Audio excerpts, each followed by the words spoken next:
Kwekwe, bonjour. Ici, on est au sommet de la colline qui surplombe Chefferville. Et puis, on aime mieux vous parler encore de la fameuse croix. Parce que ça fait longtemps qu'on cherche l'origine de la croix. On a eu toutes sortes d'histoires. On a entendu plein de légendes urbaines. Et puis, la dernière fois que je vous ai parlé, je vous ai raconté que c'était mon ami Alexandre qui avait ici. On a des photos d'archives qui nous avaient été fournies.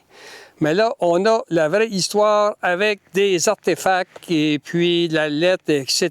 pour nous montrer d'où provient la croix puis qui est à l'origine de cette croix. Fait que, allons-y pour l'histoire.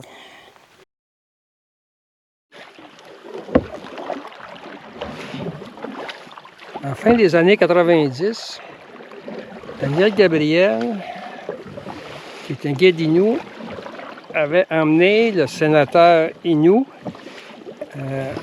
Aurélien Gill, avec un autre ami de Mastoyache, qui s'appelait à cette époque-là qu'on appelait Pointe-Bleue. Ils les avaient amenés à la chasse au caribou. Ça fut une chasse fructueuse. L'année suivante,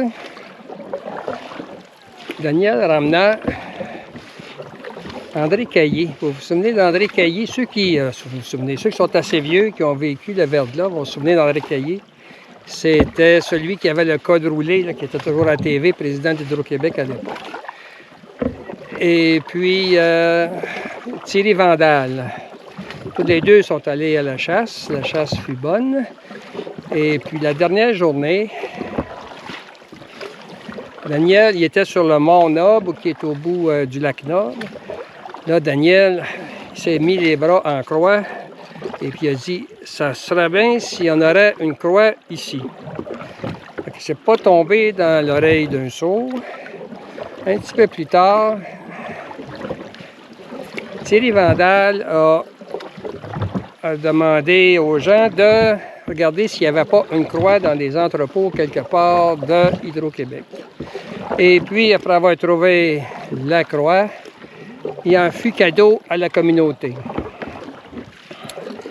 Mais, pour une raison qu'on ne sait pas, la croix fut installée sur la colline, au côté, la colline qui est à côté de Chefferville, où ce qu'elle est présentement, et elle fut inaugurée aux alentours des années 2000 par Alexandre Mackenzie, qui était chef à l'époque, et puis une partie de la communauté.